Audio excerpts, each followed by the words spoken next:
I could hear nothing but the screaming of the kids. So I had no evaluation of what the Beatles could do, what they did do, or what they would do later on.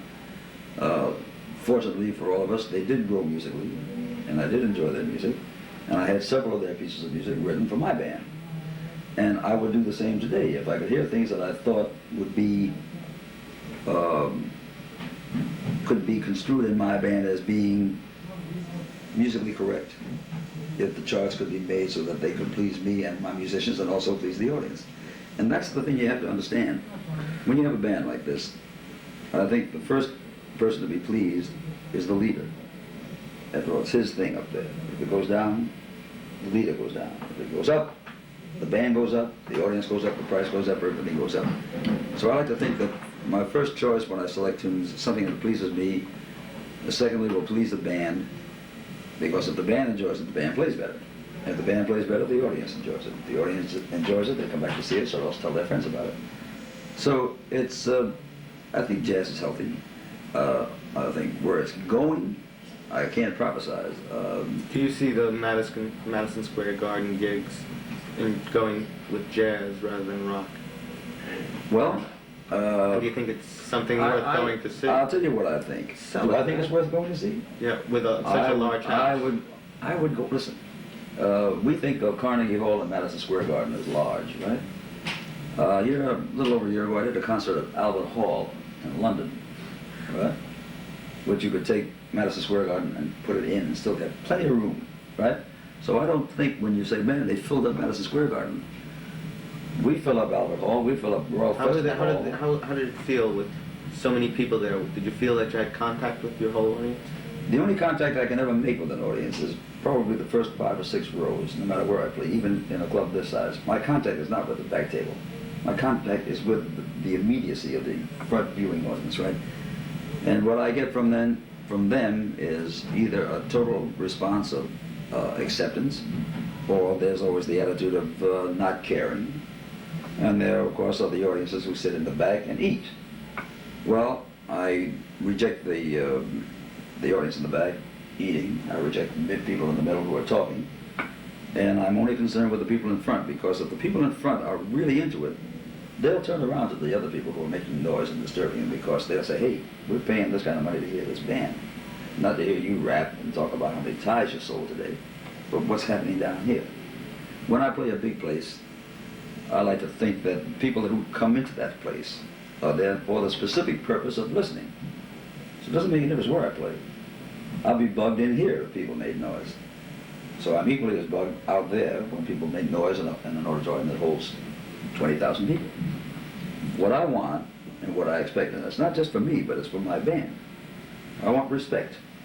I mean, this is a cliche, I suppose, but if you go to Carnegie Hall and Normandy is conducting, you will respect the fact that there are 101 musicians up there with a conductor with a baton, right? And you don't want to feel ridiculous by saying, hey, I played Beethoven's Ninth, right?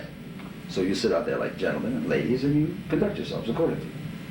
Well, why shouldn't the jazz musician be accorded the same respect? Just because he plays in a nightclub doesn't mean that he is less of a musician, and probably a better musician than 99% of the classical players, because most good jazz players have a classical background. And what they did after that was to go a step farther than that, to be improvisational, to be creative, and to make themselves known as a marvelous jazz musician. So you can't really single out musicians in orchestras, but you can single out musicians in jazz bands. When you're just saying you want people to sit there and listen, classical music I can sit and listen to, and in most instances it's soothing type of music, whereas jazz kind of gets up inside of you and makes you want to move with the music. It's an emotional music. It's when you have an emotional feeling of music, the time to respond to that is when you have reached the climax of that emotion, which is at the end of a chart, not during. When a man is up there playing a trumpet solo, he's creating. And to have somebody say, yeah, man, you know, or some corny expression like that, breaks the thought of concentration. And all of a sudden, what he's trying to play, really good for you, is broken by some creep out there who's telling you, go, man, you see? Emotions in music have to be delivered to you like a special delivery mailman. here, this is for you, this is what I'm playing for you. He says it to the general audience. I demand that in my club because it's mine. Like I say, if you don't like it, if you continue to make noise, throw your ass out. Is that why you opened Buddy's Place? I opened Buddy's Place because I thought it was about time that all musicians got the kind of respect that I think they deserve. A place to come into when they're finished working, to sit in here and enjoy television or music or whatever they want to do, to have guests. For the years that I've been on the road, I've only seen 3 or 4 clubs in my life that had any kind of cleanliness to it, any kind of a place to sit down. Most places you dress in a toilet. You know, the beautiful nightclub in front, and in the back there's the last thing, you know, oh yeah, the musicians, well, let's put them out in the hall. Down here the concept was the best sound system, best acoustics, a place where they know that when they walk in, there's nobody to sit and say, hey man, we're 5 minutes late. I don't believe in that. I start when I feel like it. I try to start within the framework of a certain designated time. If we say we're going to start the show at 9:30 and I feel that maybe I'll feel better in 10 minutes to 10, or if I feel that the audience is not complete yet, we'll wait. When a guy comes in here to go to work for me, whether it's Joe Williams or Mel Torme or whoever, and he says, how long do you want me to do? I say, how long do you feel like doing it? If you can reach your audience in 20 minutes and you want to get off, you think you've got it, get off. If it takes you 40, do 40. There are no restrictions here. And so people like to play this room because they know as a musician, I understand their plight. This is a musician's house rather than gearing itself towards the cash register. The last thing I think about is the audience. The first thing I think about is, will the band be good? And if the band thinks they're good, they'll kill the audience. Talking about your musicians, relay the story of what happened with Africa. And then go into the Tom Jones thing too. Well, that's such, you know, to talk about it now, it's a past thing. It's a past event. It really doesn't mean anything. We were, okay, I'll tell you. Don't be boastful. I didn't mean for you to be boastful. No, do it as a matter of fact. It has nothing to be boastful about. I mean, that's not a great thing. We were off, as a matter of fact, this was the 4th time that I've been off in South Africa, tour of South Africa, Johannesburg, Durban, and Cape Town. The 3 previous times, it was a definite thing about mixed bands. Which, of course, I told them they could fuck themselves with an all-white band or an all-black band. It made a difference. This time we were off the job, and the contracts were in. We were supposed to open this coming December 3rd. No, I'm sorry, we were supposed to open August 4th, last August. And about 10 days before the trip was to take place, I got a call from my office, and they asked me to come up. Big meeting. What was the meeting about?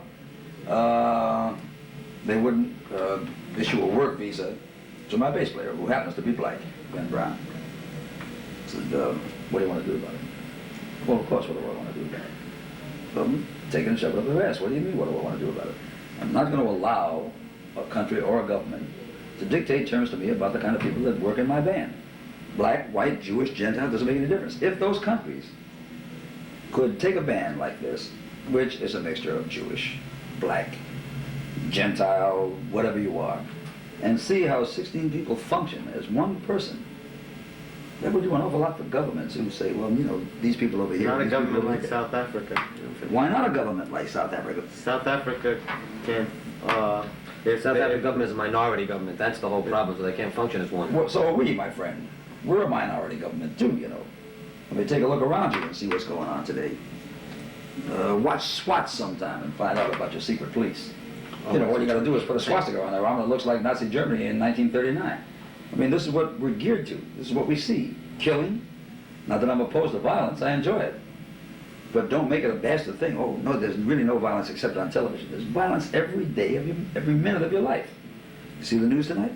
11 people shot in Ireland. That's true life. So if television wants to project that as a reality, why shouldn't we be allowed to see it? If we can see some broad selling mini pads at dinner time, then I can certainly watch a guy getting shot with a gun. I don't want some broad to be sitting in front of me while I'm eating and telling me I wear mini pads because they feel good when I'm swimming. I'm eating. If you want to have a clean hour, take that off the air. But if you allow that at 7:30, then allow me the choice of watching somebody get shot in a television show and not say it's bad at 8 o'clock because the kids are watching. No, in truth, everybody likes the violence anyhow. Well, of course. But I mean, the whole idea is so insane. We can't show that, but we can show the other. So what was the final outcome with the South African team? I'm here. Of course, I said, you know, unless you take my band as it is, Right. I don't take your country as it is. So, well, How did anyhow, the bass player feel about the whole trip? Must have made. I had the whole band in here. As a matter of fact, we had the junior consulate of South Africa come down here because there were some of the guys in my band who were a little apprehensive about the situation. And I said, when I went to the consulate first, I proposed that he tell the band exactly how good it is over there. And so he came, he said, right where you're sitting, he had 16 musicians in here, and I said, go ahead, ask the questions. And they asked, and he answered, and he was getting a little bit uptight about the whole thing, right? And I said to Ben Brown, here's what they want to do. They want to pay you $750 a week, issue you a tourist visa, come over with the band, but a white bass player must play with the band. And I said, how do you feel about that? And I laughed, and he laughed, and I said, right. The band said, right. And we told them what they could do with Africa. Then about a month ago, I got a call from Tom Jones' manager. What's his name? Gordon something. Gordon Mills. Said, I was going to do a tour with Tom Jones in South Africa in December. And I said, that's very funny. And I got that far with it. He said, oh, I know the situation. He said, but that's all straight because we have 3 black backup singers with the group. So I said, what does that mean? He said, well, I think the situation is all right. Well, you know, I don't know if it's all right or not. And I'm not concerned about it because I'm not going over. If he had to change his hairdo, I wouldn't go over. Because I don't like being dictated to. I don't try to throw my politics and my beliefs on other people. They're mine. If I want to go over there as a tourist, I can afford to go to South Africa. I don't have to have them bring me over with my band and then insult me and my band by saying, we can't have any blacks in the band. It's just not right. I don't live that way. The racial situation in terms of down south, have you ever run into anything along those lines? This good? In the United States of America. I've been on the road since I was about that big. And I was growing. I can recall, not too many years back, when you played down south, they had water fountains for white and water fountains for black. And they had men's room for white and men's room for black. And so when I hear something about South Africa being so bad, I can only relate back to those things. I say, wait a minute, man, it's probably 10 or 15 years ago. Bet you were hanging guys just for the fun of seeing some guy's tongue hang out. I mean, you know, it isn't that great over here. Until everybody is totally free to be able to say and do in taste. I'm not talking about muggings and guys going out and getting busted up. And that's another thing I resent. I resent New York being pictured as the city of death. New York is still the most dynamite city in the world. And it's not even that high in the crime. But when you do get into it, Into martial arts, when you do get into martial arts, you don't necessarily have to go around and do anything because the knowledge that you know how to do it can stop you from doing it, which is a very healthy thing. What I found with my friend Ken, people know he can do it just by looking at him. Mhm. He doesn't have to say a word. Right. You told me once you did it for exercise because of your back. No, I did it for exercise. The first thing I did, I got into it because it was a challenge. Most people who get into the martial arts get in very early in their life, 10, 12 years old, and grow up with it. I started at 48. Well, I started when I was 47.